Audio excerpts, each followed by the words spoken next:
buscamos la verdad siempre.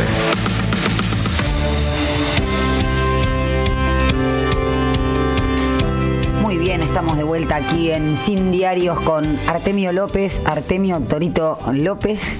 Hoy tenemos a las 2 un compromiso. Chicago, sí. Bueno, seguimos primero en la punta con 51. Tuvimos sus traspiés en la fecha Bueno, anterior. nosotros estamos primeros porque soy libres, así que vamos a cortar el debate acá porque vamos a presentar a Nicolás Botzkin. Nicolás es economista, politólogo, investigador del CONICET y también coordinador de la licenciatura en Economía Política en la Universidad Nacional de la LUNS, entre otras cuestiones, títulos. ¿Cómo estás, Nicolás? Acá te saluda Natalia Salvo, también con Sebastián Fernández y Artemio López. Buen día. Buen día, ¿qué tal? ¿Cómo están? ¿Cómo andás vos? Bueno, Nicolás, el motivo de la nota es, vamos a centralizarla en una sola intervención. Podríamos hablar mucho de las intervenciones de Nicolás, pero ayer me llamó mucho la atención tu lectura de la intervención de Cristina con su documento, que todos acá conocemos, y efectivamente el hilo que desplegaste en la red social X, donde demuestra dos cosas: que leíste el documento, lo cual es bastante raro en muchos comunicadores, y después que tenés una interpretación muy interesante de algunos fragmentos, en particular el que vos señalás es el del peronismo desordenado, donde planteás que efectivamente el mercado de trabajo, como ha sucedido, se ha transformado de manera drástica, estructural, y que quizá no se ha tomado nota con la debida profundidad de lo que implica, no solo en términos para la vida de las organizaciones gremiales y la vida de los trabajadores, sino también el impacto en el sistema de representación política que eso tiene. Así que hecha esta introducción, que es muy larga, queremos escucharte a vos, que sos el que provocó esta lectura y suscitó este intercambio. Bueno, gracias, buen resumen. En realidad justo, curiosamente es así, estaba ayer escribiendo un texto sobre eso, porque tengo que terminarlo, ya estoy medio tarde para un congreso, y después tenemos comprometido en una revista bastante buena, se llama Forum Social Economics, nos aprobaron un resumen para trabajar este tema. Entonces, estaba en eso y me puse a leer el texto de Cristina y dije, nos copió la idea. Entonces se lo mandé al grupo de investigación, les mandé la captura y dije, Cristina nos copió, y ahí me puse a armar el hilo de Twitter un poco para ordenar algunas cosas de las que ya venía escribiendo en un Word aparte, pero para un artículo, o sea, como que fue un medio particular eso. Pero bueno, más allá de anécdota personal, lo que venimos trabajando nosotros en el grupo con estudiantes de la carrera de Economía Política tiene que ver con una tesis que es la siguiente, que es que el kirchnerismo como proyecto tuvo una muy agobiante tarea de recuperar y reconocer un montón de demandas sociales que se multiplicaron a la luz de una sociedad mucho más desigual. Y en particular esa desigualdad tuvo como principal correlato la insuficiencia de los salarios. Cada vez fueron más, por diferentes motivos, los salarios que no alcanzaron. Entonces, frente a una reestructuración económica neoliberal que tuvo como consecuencia un tendal de marginalidades múltiples, pero a su vez ingresos de los sectores medios cada vez más bajos, el kirchnerismo recogió ese guante, es decir, acá hay que hacer algo, no es que el mercado lo va a resolver, está claro que el mercado no lo va a resolver, ¿y cómo lo resolvemos? Y no tuvo las herramientas, o no tuvo la lectura o las posibilidades de hacer una solución más estructural, más en términos de reformar las bases productivas de eso, lo cual no es fácil porque es un fenómeno mundial. Y entonces lo que hizo fue compensar. La política que hicimos fue una política básicamente de aumentar las compensaciones. El Estado compensando cada vez más las inequidades, ineficiencias y pésimas formas de remuneración que tiene el mercado. El problema que tuvo eso, que se hizo relativamente bien en términos de la multiplicidad de los programas y el alcance que tuvo que llegar, y sobre todo el conseguir llegar a un montón de gente que estaba fuera de la red del Estado desde la década del 90. Lo hizo, pero lo cual es razonable también lo hizo sin plantear desde esa intervención bajo una forma que se legitime en sí misma. Quiere decir, esa intervención no se legitimó políticamente como un cambio en la sociedad, sino que se legitimó como, bueno, en la mayoría de los casos, no en todos, a la UH, por ejemplo, más o menos, pero en otras cosas sí, se legitimó como una cosa transitoria. Y con eso no hablo solamente de los planes sociales, hablo también, por ejemplo, de los subsidios al transporte o a la luz, que afectaron también a la clase media. Digo, el subsidio a la luz lo que hacía era, a los servicios públicos, lo que hacía era, en gran medida, complementar el salario de los sectores medios. Claro, salario con lo cual, directo. y también hay una compensación ahí. Entonces hay como una política de entregar dinero para compensar que el mercado remunera mal, y de esa manera incentivar el consumo, digamos, y hay una lógica también de pensar el crecimiento en esos términos.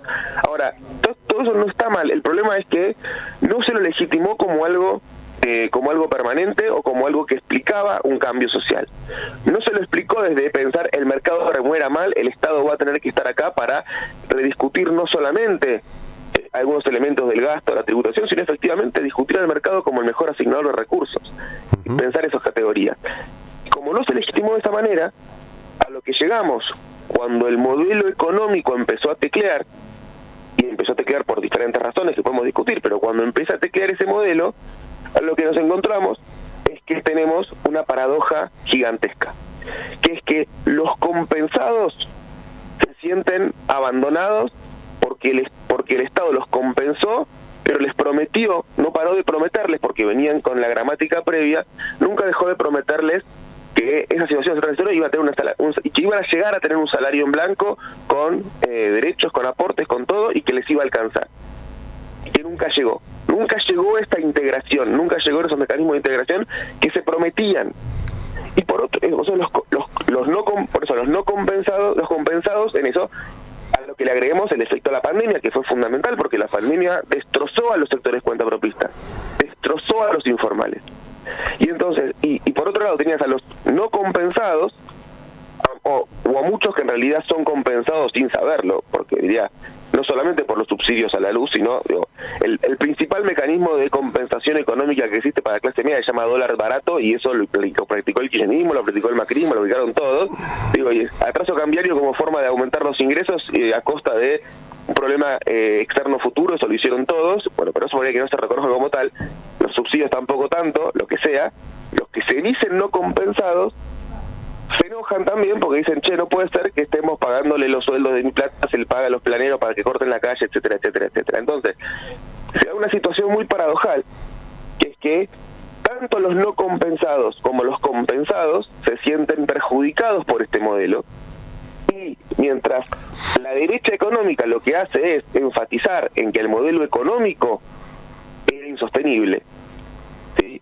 El punto es que más allá de las dificultades económicas, más allá de los problemas que obviamente como todo país subdesarrollado tenemos dificultades económicas, y cualquier pretensión de transformar eso va a implicar algún tipo de dificultad y enfrentamientos, o sea, el problema es que los sectores compensados y no compensados, por diferentes motivos, manifestaron su enojo con estos mecanismos. Y en ese sentido se explica gran parte de el devenir político posterior al kirchnerismo, posterior al 2015 sobre todo. Entonces, lo que nosotros queremos pensar en este grupo de investigación, y un poco esto saltó con la carta de Cristina, me hizo escribir esto, es de qué manera podemos entender la relación entre las políticas económicas o las políticas públicas planteadas y su necesidad de legitimarse, ¿sí? Y su necesidad de plantearse, y cuál es la temporalidad que eso tiene, porque es bastante razonable pensar que las ideas siempre llegan después. En general las ideas llegan después. Si vos ves el discurso, yo laburé mucho el sistema previsional.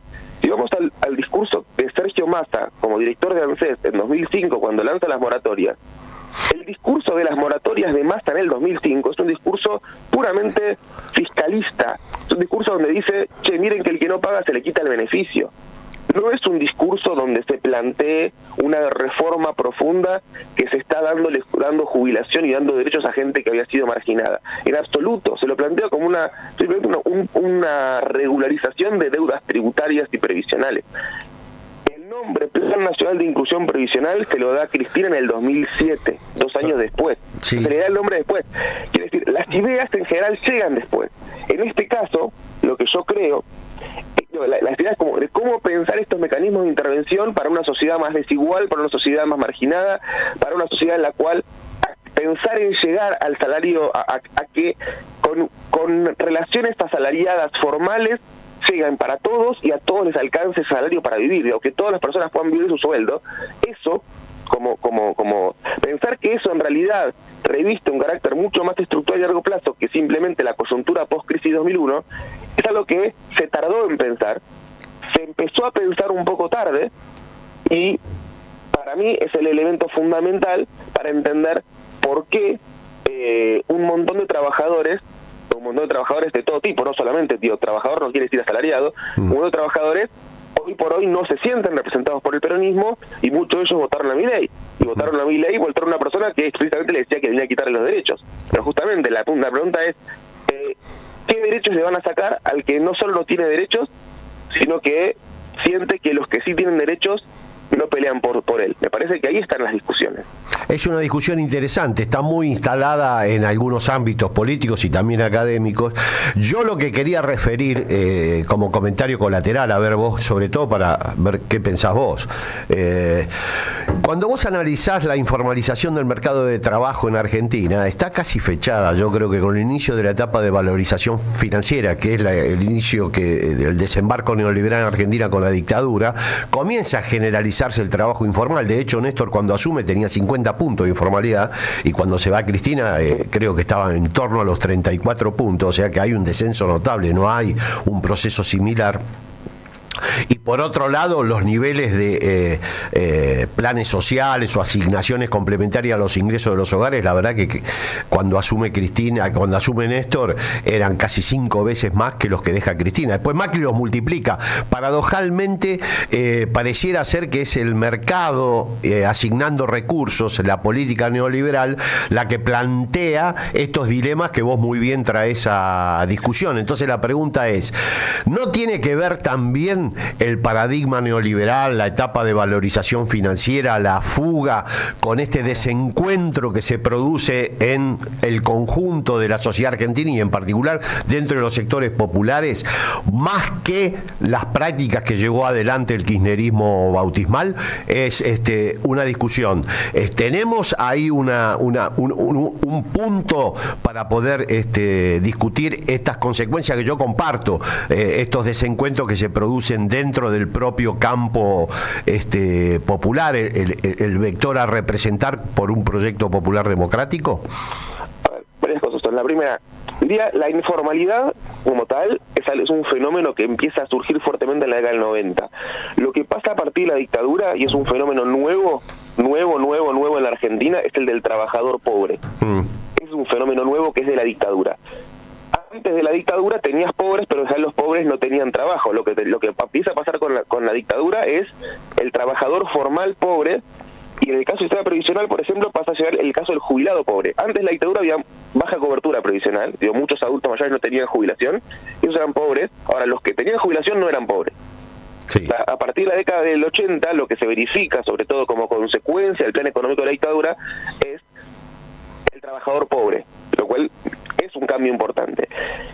La informalidad, el tema es que la informalidad laboral es un dato que se empieza a medir después, y las únicas mediciones que hay sobre eso, incluso en la década del 80, son solamente del GBA, o sea, no hay datos exactamente del resto del país.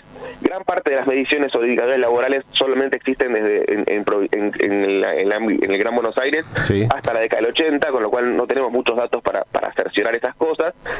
En los 90 lo que empieza a pasar sí es que hay un crecimiento muy grande de la precariedad, y eso está asociado a las políticas privatizadoras que despiden un montón de gente, está asociado a al proceso de desindustrialización, que no es reemplazado, donde los puestos de trabajo industriales y formales no son reemplazados por otros trabajos formales en otros rubros. Pero son procesos que en realidad están impulsados por los gobiernos, por la dictadura, por el menemismo, por la alianza, pero a su vez son procesos globales que se están dando, no es un fenómeno solamente argentino. Efectivamente, durante el gobierno de Néstor Kirchner la informalidad bajó, bajó mucho, y por eso durante ese periodo es difícil pensar en lo que estamos diciendo. Digamos, durante un periodo en que la economía crece y la informalidad baja de 60 a 35, está claro que no es un momento para pensar, bueno, estamos ante estas dificultades de un mundo más desigual.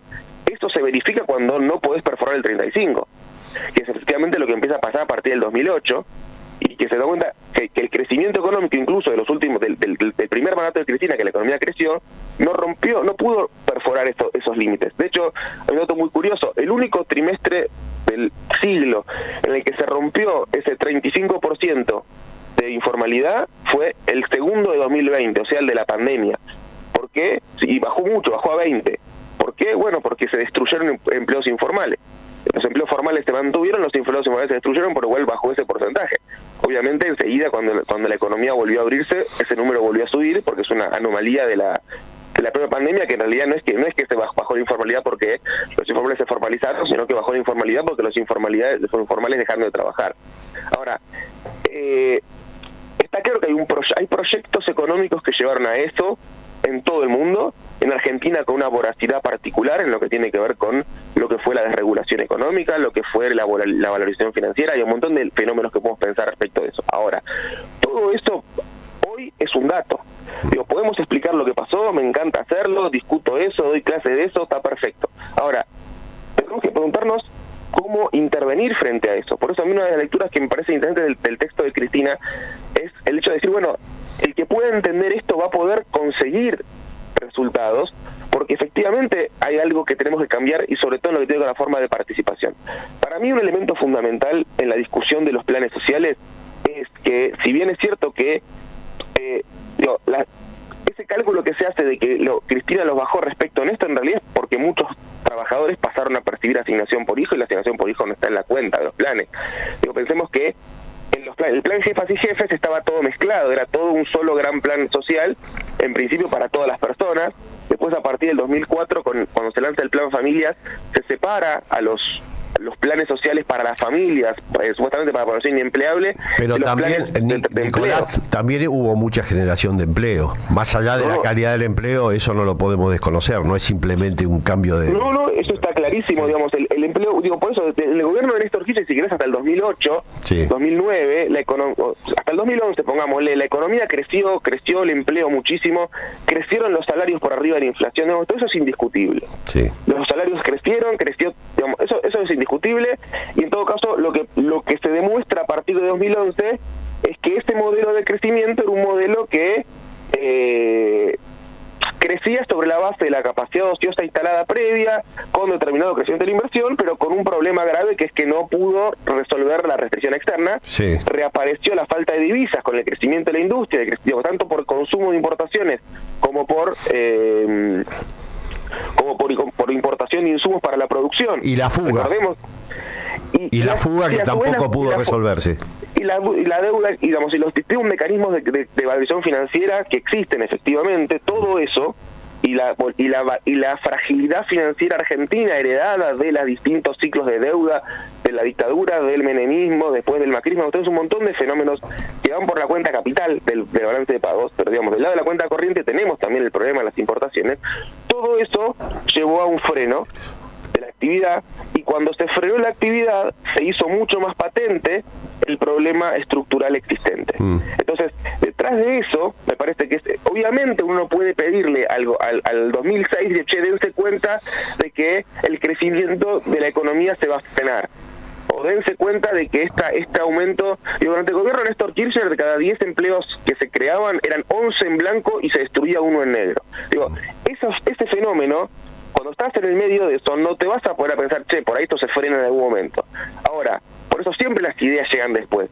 Lo cierto es que eso ya estaba operando sobre una estructura productiva mucho más desigual, mucho más desequilibrada, con mucha más inestabilidad. De hecho, Durante el gobierno de Néstor Kirchner se lanza el Plan Familias, que es el primero que reconoce el estatuto de inempleabilidad de gran parte de la población.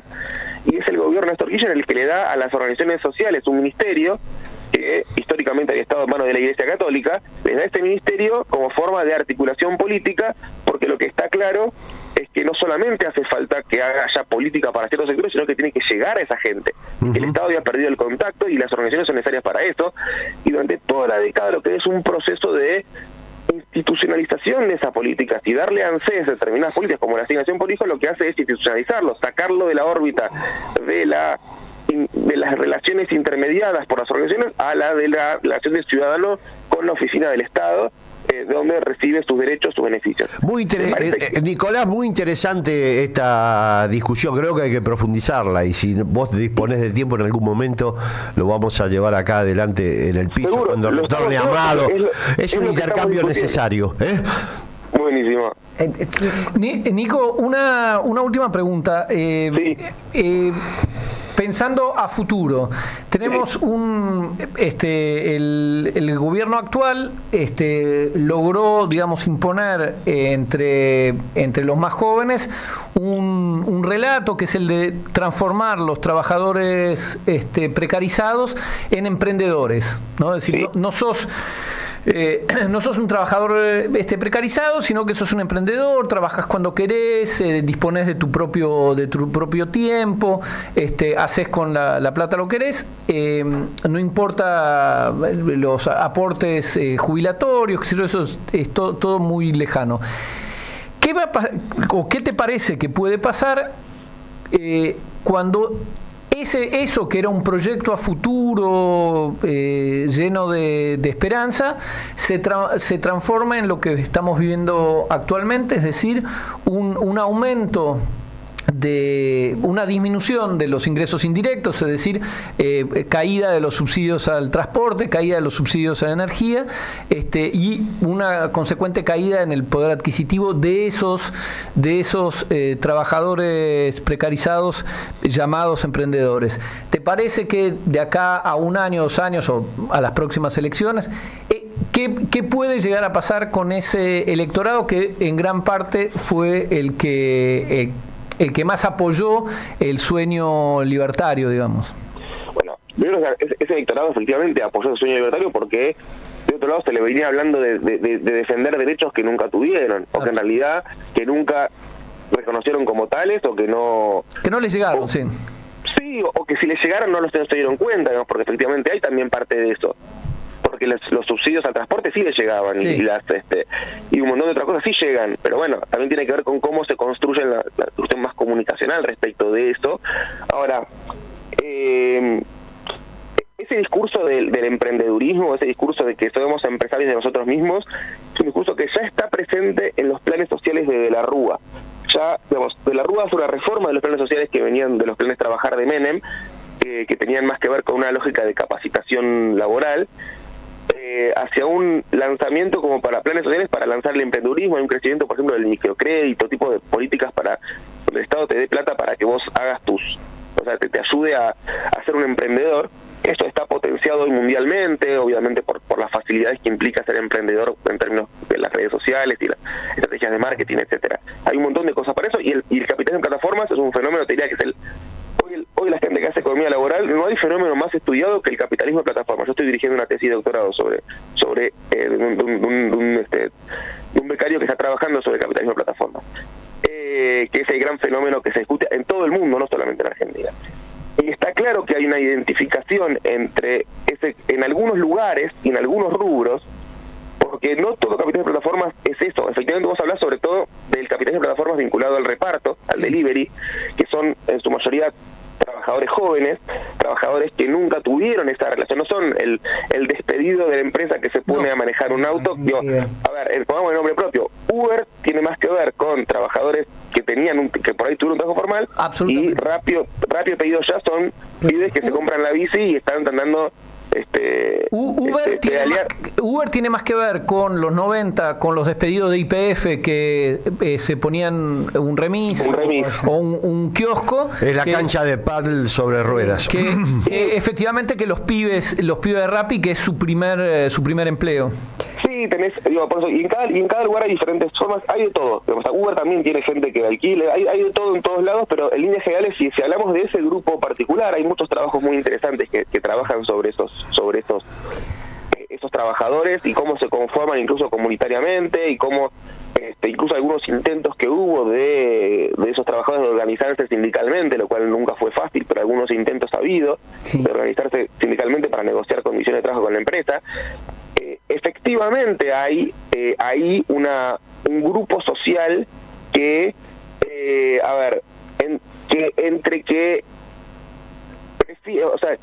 se pone, que celebra esta flexibilidad que implica trabajar cuando vos querés, pero y que por ahí no se reconoce como precarizada, o por lo menos el discurso plantea vos no sos precarizado, y tenés también efectivamente la realidad social de muchos que dicen, no, esto es un trabajo que yo pedaleo para poder llegar a fin de mes, pero que si pudiera tener un trabajo formal lo tendría, y este trabajo me parece que ahí lo que hay que hacer es pensar cómo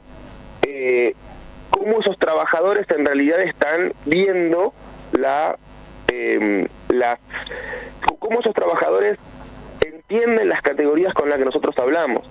Y esas categorías de derecho social, jubilación, ¿qué es lo que entienden por eso? Y si efectivamente lo ven como algo que siempre fue lejano, entonces es obvio que no los vas a conmover diciendo que este gobierno te va a sacar lo que nunca tuviste. Está claro que lo que hay que pensar es por qué esos trabajadores tienen esa lógica, de qué manera el Estado puede intervenir para mejorar sus condiciones de trabajo. No espero nada de este gobierno, pero bueno, por ahí de otros gobiernos podría que efectivamente sí haya algún tipo de... Digo, en España hubo hace poco una regulación, en varios países ha habido discusiones, en todos los países se está discutiendo las condiciones de trabajo de plataformas y si esas relaciones son relaciones de dependencia encubiertas, pero todo eso se está discutiendo en todos lados. No es un fenómeno solo nuestro, se discute en todos lados, sobre todo es un fenómeno básicamente urbano, donde se discute en las ciudades, hay proyectos de investigación que trabajan cómo pasa eso en ciudades pequeñas también. Entonces, es un tema es un tema del cual recién vamos a arribar a respuestas dentro de un tiempo, porque como dije hace un rato, las ideas suelen llegar tarde respecto de los hechos, siempre llegan tarde las ideas, y esto es un fenómeno relativamente reciente. Bueno, Nicolás, te agradecemos muchísimo. Un tema apasionante, queda abierta la posibilidad de que nos encontremos en piso y sigamos discutiéndolo, porque creo que cuando venga Amado. Estratégico. Te mandamos un abrazo muy grande, Nicolás. Abrazo grande, muy buen fin de semana para todos. Muy amable, gracias por la nota, Nicolás. Gracias. Bueno, muy interesante. Sí, la verdad que sí. Mencionaba Nicolás las regulaciones que había en otros países respecto a los trabajadores plataforma, efectivamente, España, Inglaterra también. Sí, porque, un tema interesante.